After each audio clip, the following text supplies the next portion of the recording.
하나님 말씀 보겠습니다. 오늘 주시는 말씀은 창세기 1장 24절로 28절.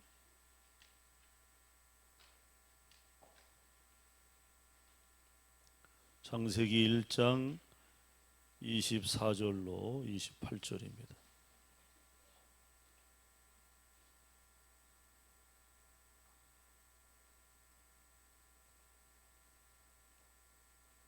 우리 다 같이 읽겠습니다.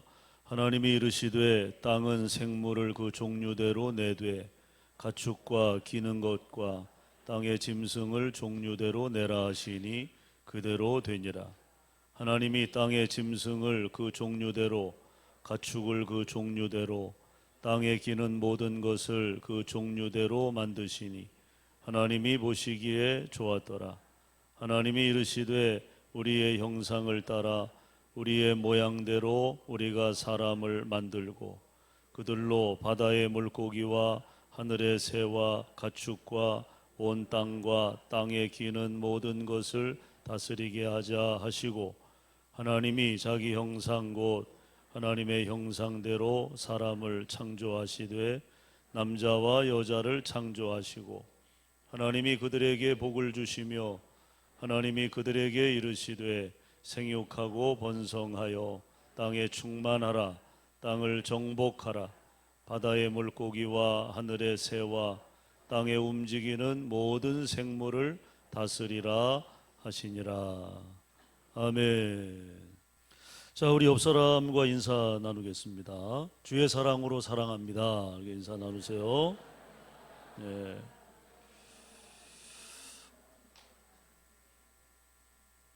진심으로 사랑하시죠? 예, 눈빛만 보면 알아요.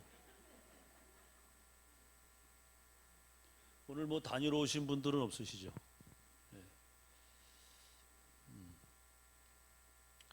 자, 오늘 삶의 이유. 오늘 조금 우리가 좀 말씀을 듣는데 조금 불편할 수 있어요. 예, 조금 불편할 수 있고 또 우리 자신을 좀 돌아보는 그런 좀 자극적인 그런 말씀일 수 있습니다. 그래서 제목이 삶의 이유입니다. 삶의 이유. 뭐 제 자신부터 마찬가지죠. 제가 한 30여 년 목회했습니다. 보통 이제 뭐 한 40년, 한 5년 안쪽으로 그렇게 목회하면 이제 은퇴를 하게 됩니다. 뭐 저도 이제 어쨌든 적지 않은 기간을 이제 목회를 해 왔습니다. 목사라고 하는 명함을 가지고 다니면서 때로는 힘들고 어렵고 또 부끄러움을 느낄 때가 많이 있었어요.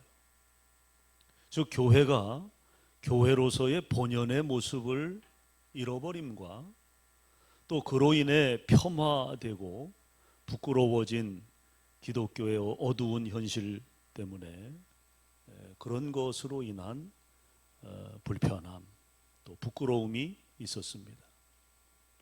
이처럼 교회가 더 이상 희망이 없는 것처럼 느껴질 때, 그렇게 취급될 때 한 사람의 목회자로서 많은 좌절감을 느낄 때가 분명 있었습니다. 여러분, 교회는 사회를 걱정하고 또 시대를 위해 기도해주고 이 땅을 축복해야 되는 존재 아닙니까? 교회가 존재하는 이유이죠. 교회가 이 마을에 있음으로 해서 그 마을이 복이 되는 것입니다. 그리스도인이 내 이웃의 삶으로 해서 그 주변에 있는 가정들이 선한 영향력을 받게 되는 거죠. 그게 여러분 믿음, 신앙 본질이죠. 그런데 이미 사회가 교회를 걱정하는 실정을 넘어서 이제는 교회가 무관심의 대상이 되어버리고 말았어요. 우리나라 기윤실이라고 있습니다. 풀네임은 기독교 윤리실천운동본부가 있습니다. 기독교 윤리를 실천하는 그런 모토로 조직된 본부인데 여기에서 2, 3년 주기로 앙케이트 조사를 합니다. 여론조사를 해요. 최근에 한국교회의 사회적 신뢰도에 대한 성인 남녀 1000명을 대상으로 설문조사를 했습니다. 놀라운 결과가 나왔어요. 한국교회 신뢰하지 않는다 74%. 74%. 한국교회 신뢰하지 않는다. 목사 신뢰하지 않는다 74.6%. 기독교인 신뢰하지 않는다 75.2%. 이게 여러분 지금 우리 한국 사회에서 교회를 바라보고 목회자를 바라보고 기독교인을 바라보는 관점이라는 거예요. 오늘날 언론 매체를 비롯한 그 누구도 교회가 이 사회를 이끌어 간다고 생각하는 사람은 없습니다. 없습니다. 교회 밖의 사람들은 물론이고요. 더 심각한 것은 교회 안의 사람들도 그렇게 생각하고 있다는 거예요. 여러분, 우리가 잘 알듯이 한국 교회는 성장제일주의로 인해서 세계의 교회가 놀랄 만한 고도의 성장을 이루었어요. 그 결과 교회는 이 땅에 복음이 전달되지 않은 곳이 없을 만큼 요즘 여러분 어느 마을을 가든지 뭐가 있어요? 교회가 있어요. 교회가. 교회 없는 마을이 없습니다. 우리나라에. 교회 없는 마을이 없어요. 야, 어떻게 이렇게 오지에 여기에도 교회가 있네. 교회가 없는 곳이 없습니다. 왕성한 전파력을 과시했어요. 또 높은 십자가 철탑의 예배당들이 전국 곳곳에 구석구석 세워지는 놀라운 위협을 달성하기도 했습니다. 제가 본부에 있는 동안은 담임 목회를 안 했기 때문에 주일이면 제가 살고 있는 동네 그 주변에 교회 가서 예배를 드렸어요. 그러니까 지금까지 목회해 오면서 한 번도 경험하지 못한 그런 시간들이었죠. 교회를 향하여 가는데 이제 거리를 걸어가니까 이제 거리도 지나가고 사거리도 건너가고 그럴 거 아니겠어요? 그 걸어가면서 이제 건물들이 쭉 이렇게 도로 가로 있지 않습니까? 그러면 건물에 하나씩 교회가 있는 거예요. 건물에 하나씩. 좀 더 과장하면 건물 하나에 교회가 3개씩 있어요. 3개씩. 층층마다 교회가 있어요. 교파를 달리해서 장로교회, 성결교회, 감리교회, 교파를 달리해서 한 건물에.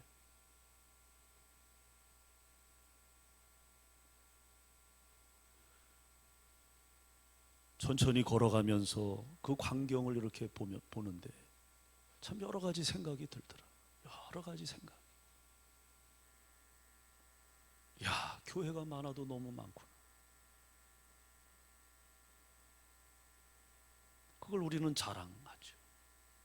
우리가 몇 교회라, 교단별로 우리는 몇 교회라 자랑합니다. 개체수를 자랑하죠. 그러나 여러분 좀 냉정하게 생각해 보시기 바랍니다.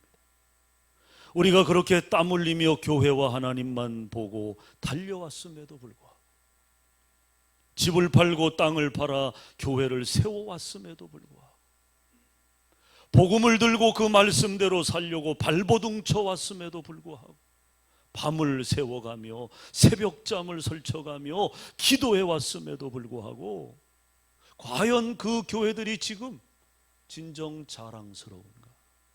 자랑스러운가? 라는 거죠. 이렇게 많은 수고와 헌신과 충성을 통해 하나님의 축복을 받은 오늘의 한국교회가 지금 어떤 평가를 받고 있느냐는 거예요. 한국교회 신뢰하지 않는다 74%. 어떤 평가를 받고 있습니까?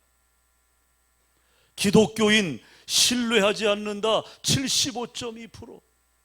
어떤 평가를 받고 있는 겁니까? 여러분 뭘 하는 겁니까? 도대체 뭘 하는 거예요? 어떻게 사는 거예요?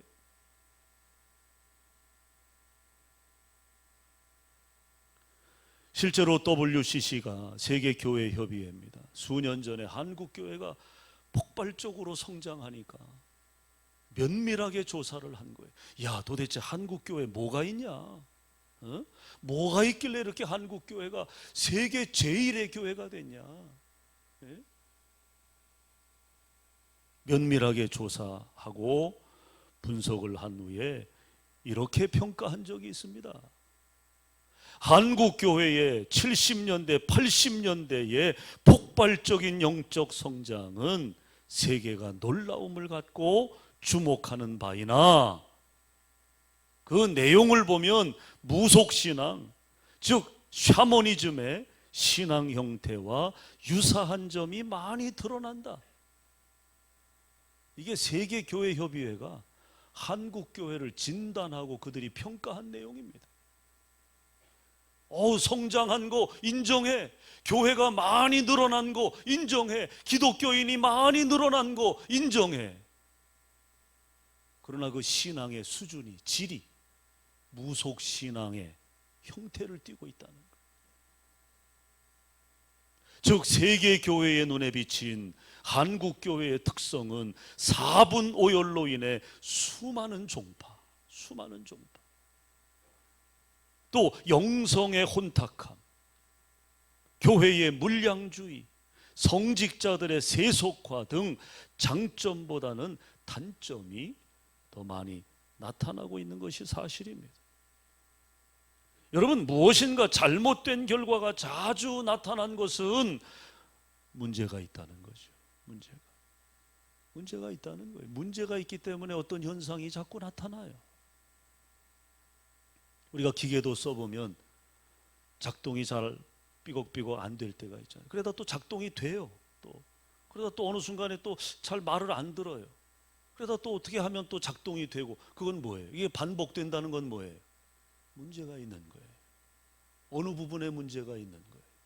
나중에는 결국에 그 문제로 인해서 스톱되고 마는 것입니다. 문제가 있다, 문제가.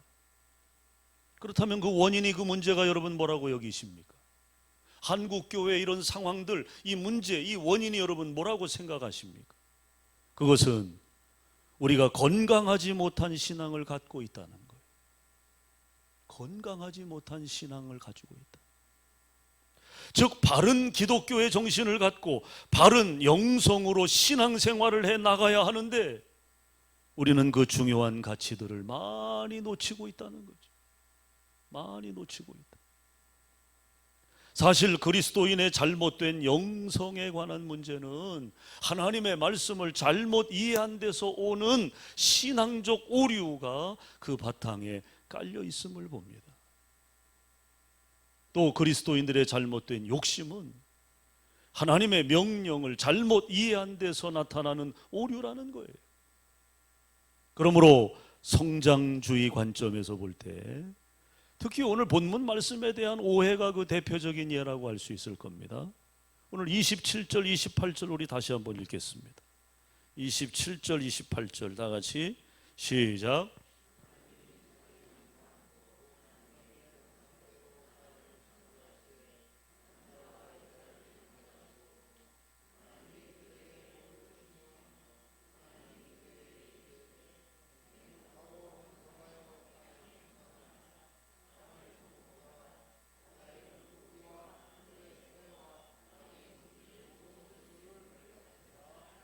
아멘. 우리가 잘 알고 있는 말씀이죠. 여러분, 이 로마 제국으로부터 시작된 그리스도 교회 선교는요, 항상 정치적인 정복과 병행되어 왔다는 것입니다. 정치적인 정복과 병행되어 왔다. 이게 선교라고 하는 이름으로 그렇게 이제 역사를 이어오게 된 거죠.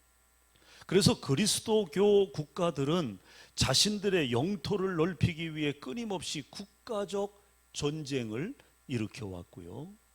그리스도교 신앙이 도전을 받을 때와 타종교의 진멸을 위해 항상 뭘 일으켰느냐? 군사를 일으켰다는 거예요. 군사를 일으켰어요. 그리고 그 행태는 중세 십자가를 앞세운 십자군 전쟁으로 절정을 이루었던 것을 봅니다. 그러니까 십자가 들고 나가서 살인을 저질렀어요. 살인을 저질렀어요. 남의 나라를 빼앗고 불을 지르고 십자가를 들고 나가서, 그게 십자군 전쟁이죠. 또 그 사상과 의식은 계속 이어져서 17세기부터 유럽 열강들을 통해 경쟁적으로 시작된 것이 뭐냐? 식민지 쟁탈의 야욕이었습니다. 그래서 식민지 정보를 떠나는 서방 국가들의 군함에는 항상 누가 동행했느냐? 선교사가 동행했다는 거예요. 선교사가. 그들은 총과 성경을 늘 병행하여 내밀고는 식민지 원주민들을 구속시켰습니다. 그런데 그러한 일들이 모두 선교라고 하는 그런 명목하에 벌어졌다는 거죠. 이렇듯 그리스도교가 땅에 충만하라, 생육하고 번성하라는 이 하나님의 말씀을 어떻게 해석했느냐? 소유하는 것으로, 또 물리적 공간을 넓히는 것으로 그렇게 해석했다는 거예요. 잘못 해석한 거죠. 그러다 보니 소유하고 넓히는 것이 기독교 선교의 궁극적 목표가 되고 만 것입니다. 또 그것을 마치 주님의 지상명령인 양 착각했던 거죠. 그것은 우리나라도 예외가 아니었어요. 그리스도인들의 집단 공동체는 교회인데 그 집단의 욕심은 교회의 성장제일주의로 대변되어 왔습니다. 이 성장 신드롬은 70년대부터 시작돼서요, 한국교회에 번진 신종부흥운동인데, 이 성장제일주의로 인해서 한국교회는 세계교회가 놀랄 만한 고도의 성장을 이루어 온 것이 사실입니다. 그것이 잘못됐다, 그런 이야기가 아니에요. 그 과정에서 우리가 놓친 영적 가치들이 있다는 거죠. 영적 가치들이. 성인 동화 작가 중에 우리 충주 출신의 우리 감리교 목사님이, 이현주 목사님이 계세요. 목회하는 분은 아닌데 작가입니다. 작가. 충주 출신인데 이분이 쓴 책 중에 알게 뭐야 라는 제목의 책이 있어요. 동화집이 있어요. 거기에는 몇 편의 성인을 위한 동화가 나오는데요, 그 중에 그 타이틀이 맹집사의 하루라고 하는 제목의 동화가 있습니다. 이런 내용입니다.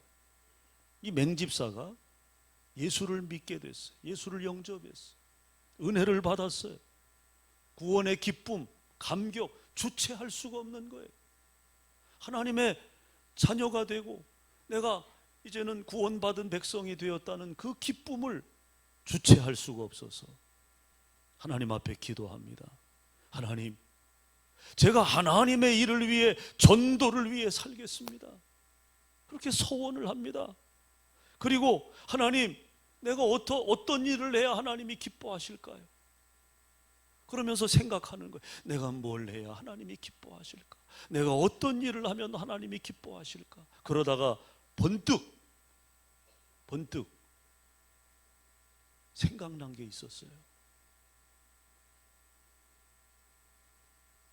그리고 그 일을 시작합니다. 그는 매일 빨간 페인트 통과 붓을 들고 산마다 절을 찾아다니는 거예요. 절을 찾아다니는 거예요. 절을 찾아가서 간판에다가 그 빨간 페인트를 붓에 묻혀가지고 거기에 십자가를 다 그리는 거예요. 십자가. 절을 가리키는 이정표마다 십자가를 빨간 페인트로 스님들 몰래 빨간 십자가를 다. 하나님이 얼마나 기뻐하실까? 내가 이렇게 하는 것이 정말 하나님 앞에 얼마나 기쁜 일인가? 그는 매일 전국을 돌면서, 전국의 산을 돌면서 그 일을 했던 거예요. 그 일을 했던. 이현주 목사님의 이 글은 그동안 한국 교회와 교인들이 애써 해왔던 신앙의 운동들이 결국 이런 정도의 수준밖에 되지 못했다라는 것을 꼬집는 우습지만 조금은 슬픈 동화가 아닐 수 없습니다. 물론 다 그런 것은 아니죠. 여러분, 교회가 우리 사회 안에 얼마나 선한 영향력을 끼쳤습니까? 그런 일들을 우리가 찾자면 뭐 수도 없죠. 그런 면도 분명히 있습니다. 그러나 그렇지 못한 부분들이 있기 때문에 오늘날 한국 사회에서 한국 교회에 대해서, 기독교인들에 대해서 이런 평가가 나올 수밖에 없는 거죠. 그러므로 오늘 이 시대에 여러 가지 혼란과 환경적 어려움, 그리고 각자의 삶에서 경험되어지는 크고 작은 위기들을 통해서 우리는 그리스도인으로서의 우리 자신을 냉철히 돌아볼 뿐만 아니라 우리의 신앙 안에 건강하지 못한 요소들, 부정적인 생각들, 잘못된 습관들로 인해 잃어버린 방향성, 낮아진 자존감 등을 다시 우리가 회복하고 참된 삶의 이유를 발견하여 그 삶의 이유를 붙들고 살아가는 저와 여러분이 되어야 될 줄로 믿습니다. 이것이 2023년 이 사순절에 주님께서 우리에게 요구하시는 바라고 저는 생각합니다. 이처럼 자기 성찰을 통한 거룩한 관점을 가지고 생육하고 번성하라, 땅에 충만하라 하신 오늘 이 본문의 말씀을 우리가 다시 들여다보면 이 말씀이 오늘 우리에게 무엇을 요구하고 있는가 하는 것을 우리는 새롭게 깨닫게 됩니다. 그것이 뭡니까? 그것은 바로 창조 본연의 모습으로 돌아가라는 거예요. 따라합시다. 창조 본연의 모습으로 돌아가라. 이것이 중요합니다. 다시 말해서 하나님의 뜻이 이루어지도록 욕심을 버리고 생명을 살리는 일에 최선을 다해야 함을 의미하는 것입니다. 그리고 그런 하나님의 마음이 그리스도인들에 의해 온 땅에 퍼져나가야 한다는 거죠. 로마서 8장 19절에 보면요, 피조물이 고대하는 바는 하나님의 아들들이 나타나는 것이니 라는 말씀이 있어요. 피조물, 이 세상이 고대하는 것은, 기다리는 것은 하나님의 아들들이 나타나는 것이다. 여러분, 여기 하나님의 아들들이 누굽니까? 이 하나님의 아들들은 누구를 가리킬까요? 여기 모여있는 우리 모두를 가리키는, 그리스도인들을 가리키는, 이 세상 사람들과 모든 자연, 즉 모든 피조물들은 진정한 하나님의 자녀들을 기다리고 있다는 거죠. 하나님의 자녀들. 여러분이 저 문을 나서는 순간부터 여러분들은 세상이 기다리는 그리스도인이 되어야 한다는, 믿습니까? 세상이 기다리는 그리스도인, 여러분의 이웃이 기다리는 그리스도인, 이 사회가 기다리는 그리스도인, 그 그리스도인으로 우리는 저 문을 열고 나가야 한다는 거예요. 야, 예배 끝났다, 이제 밥 먹으러 가자, 그런 게 아니에요. 저 문을 나서는 순간 오늘 저와 여러분의 마음속에 오늘 우리에게 들려주신 하나님의 말씀, 이노의 말씀이 아니에요. 하나님의 말씀이에요. 이 하나님의 말씀을 내가 어떻게 실천할 것인가, 내가 이 말씀을 어떻게 이루어 갈 것인가, 그 결심과 다짐으로 우리는 저 문을 열고 나가야 될 줄로 믿습니다. 매일 뉴스에 회자되는 그 존재하는 것 자체가 우리 사회의 불행이 되고 누군가에게 씻을 수 없는 고통만을 안겨주는 그런 암적인 사람들이 아니라 생명을 살리고 창조의 질서를 회복하는 그런 올바른 하나님의 자녀들을 세상은 기다리고 있다는 거죠. 그 기대에 우리는 부응해야 돼요. 그 기대에 우리는 충족시켜야 하는 것입니다. 그런데 여러분, 오늘 우리의 아픔은 그런 하나님의 자녀들을 찾기가, 만나기가 참 어렵다는 거죠. 참 어렵다는. 뭐 우리가 멀리 볼 거 없잖아요. 그렇다면 과연 나는 어떠냐? 우리는 어떠냐? 그 기대에 부응하고 있느냐? 멀리 볼 거 없어요. 우리 자신을 보자고요. 자신. 학교에서 우리 소태교회 교회 학교 다니는 우리 아이로서, 예수님을 믿는 아이로서 학교에서 과연 친구들에게 나는 그들이 기대하는 그런 그리스도인의 모습인가? 우리 아이들도 한번 생각해 봐야죠. 우리 중고등부 마찬가지, 우리 청년들 마찬가지. 다른 사람 이야기할 거 없어요. 여러분 자신이 먼저 한번 스스로에게 물어보는 거죠. 사랑하는 여러분, 오늘 이 시대 도시의 야경을 빨갛게 수놓은 교회의 십자가 불빛을 보면서 생육하고 번성했다, 땅에 충만했다고 만족해할 수 있습니까? 예배당을 짓고 교회 묘지를 만들고 또 주차장을 만들기 위해 교회 주변의 땅을 사들이는 것으로 우리가 생육하고 번성했다고 말할 수 있습니까? 가난했던 교회가 엄청난 예산을 갖게 되고 사회적으로 큰 힘을 발휘할 수 있게 되었다고 해서 이 땅을 정복한 것입니까? 하나님께서 정말 원하시는 것은 하나님의 사랑과 그 뜻을 마음에 품고 그 정신으로 사회를 향해, 사람들을 향해 달려나가는 거예요. 달려나가는 거예요. 그것이 하나님의 우리를 향한 기대이신 것입니다. 교회가 하나님의 정의와 하나님의 평화와 하나님의 창조의 질서를 보존해 나가지 못할 때 교회는 지금껏 그래왔듯이 사람들로부터 외면당하는 것은 물론이고 하나님께로부터도 외면당하게 될 것입니다. 여러분, 시대가 무척 어수선합니다. 우리 사회가 불안해요. 목사님 뭐 언제는 안 그랬습니까?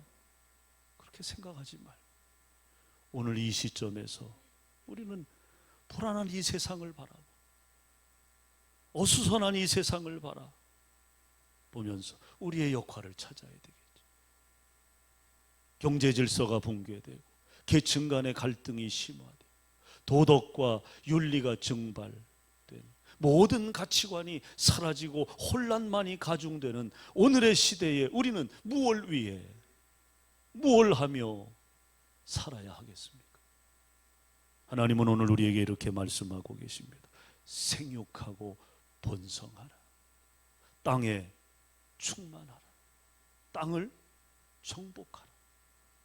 하나님의 마음과 그리스도의 심장을 가지고 이 땅을 주의 사랑으로 정복하며 사는 우리 소태교회 성도들이 다 되시기를 주님의 이름으로 축원합니다.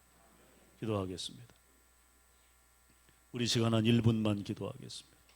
말씀 위에 기도하세요. 우리 자신을 위해 기도합시다. 하나님, 내가 어떻게 살아야 하겠습니까? 무엇을 위해 살아야 하겠습니까?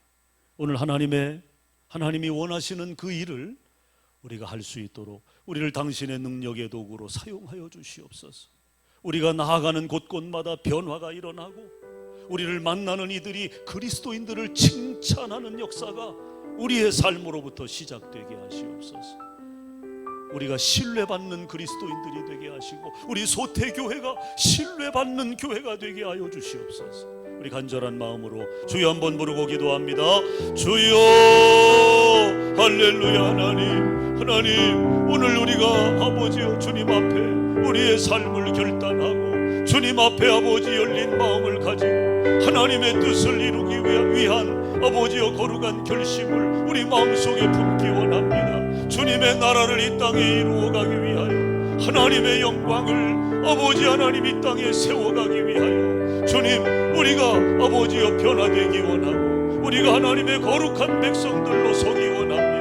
하나님, 교회가 이 땅에서, 우리 성도들이 이 땅에서 외면당하고 아버지 하나님이여 주여 신뢰를 잃어가는 이 시대 속에서 하나님, 우리가 안타까운 마음을 가지고 다시 우리 마음의 옷깃을 여미고 우리 믿음을 점검하며 우리의 삶을 하나님 앞에 온전히 주여 내어드릴 수 있는 믿음의 삶으로 결단하며 이 사순절을 우리가 지나기 원하오니 하나님 도와주시옵소서. 아버지 하나님, 세상이 기다리는 사람들이 고대하는 아버지여 진정한 하나님의 아들들, 진정한 그리스도인들이 이 세상을 변화시켜 나갈 수 있도록 주님께서 역사하여 주시옵소서. 그래서 한국교회가 신뢰 100%, 우리 한국의 기독교인들이 신뢰 100%를 받을 수 있도록 주의 종들이 신뢰 100%를 받는 그날이 이 땅에 이루어질 수 있도록 아버지여 도와 주시옵소서. 역사해 주시옵소서. 살아계신 하나님, 우리의 간구를 들어 응답해 주셔서 우리 자신이 변화되기 원합니다. 진정한 그리스도인들로 삶을 열어가도록 성령께서 힘주시옵소서. 예수님 이름으로 기도합니다. 아멘.